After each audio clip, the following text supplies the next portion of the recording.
पिछले 2.5 साल से विभाजित हुए महाराष्ट्र के दो प्रमुख दलों के लिए ये विधानसभा चुनाव वर्चस्व की लड़ाई बन गए हैं। इस लड़ाई में 2 शिवसेना 49 सीटों पर और 2 एनसीपी 38 सीटों पर एक दूसरे के आमने सामने चुनाव मैदान में हैं। 87 सीटें भी भविष्य में उद्धव ठाकरे और एकनाथ शिंदे और शरद पवार और अजित पवार का वर्चस्व तय करेंगी।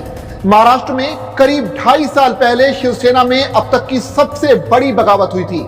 वर्तमान मुख्यमंत्री एकनाथ शिंदे उद्धव ठाकरे के नेतृत्व वाली अविभाजित शिवसेना से 40 विधायक लेकर अलग हो गए थे। तब उद्धव के पास सिर्फ 15 विधायक ही बचे थे।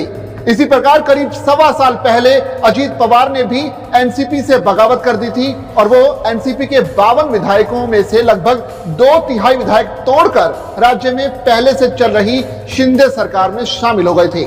बाद में एनसीपी के 41 विधायक अजित पवार के खेमे में शामिल हो गए।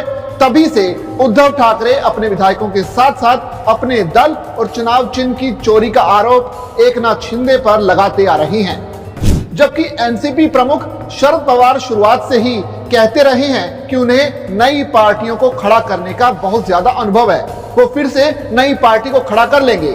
हाल के लोकसभा चुनाव में यह साबित भी हो गया कि शरद पवार फिर से नया दल खड़ा करने में सक्षम हैं, जबकि उद्धव ठाकरे सहानुभूति के सहारे वोट पाने में ज्यादा सफल नहीं हो सके हैं।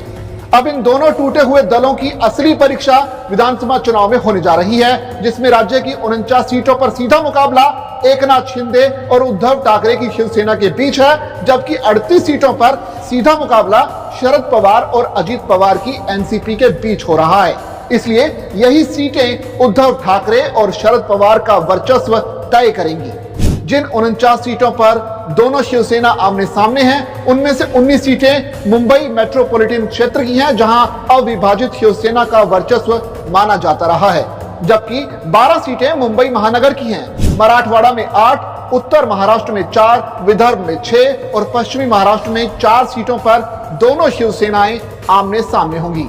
लोकसभा चुनाव में 13 सीटों पर दोनों शिवसेनाओं का आमना सामना तगड़ा मुकाबला देखने को मिल रहा है, जिसमें 7 सीटें शिवसेना यानी शिंदे गुट ने जीती थी, जबकि शिवसेना यूबीटी के हिस्से में 6 सीटें आई थी।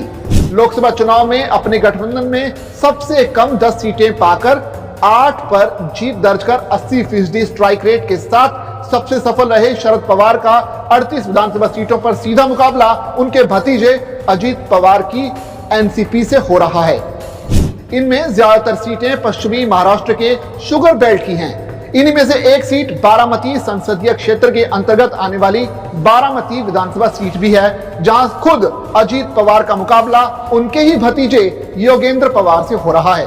इनमें से अधिसंख्यक सीटें ऐसी हैं जिन पर अजित पवार के साथ ही उनकी एनसीपी में गए विधायकों एवं मंत्रियों का मुकाबला शरद पवार की ओर से दिए गए नए उम्मीदवारों से हो रहा है।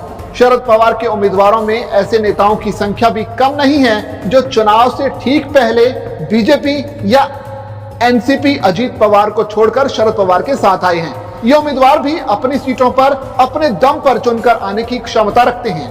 इन उम्मीदवारों को शरद पवार की रणनीतिक कौशल का भी लाभ मिलने की उम्मीद है। ऐसे में देखना पड़ेगा कि महाराष्ट्र विधानसभा चुनाव में ये जो शिवसेना वर्सेस शिवसेना है और एनसीपी वर्सेस एनसीपी की लड़ाई है, इसमें कौन किस पर भारी साबित होता है।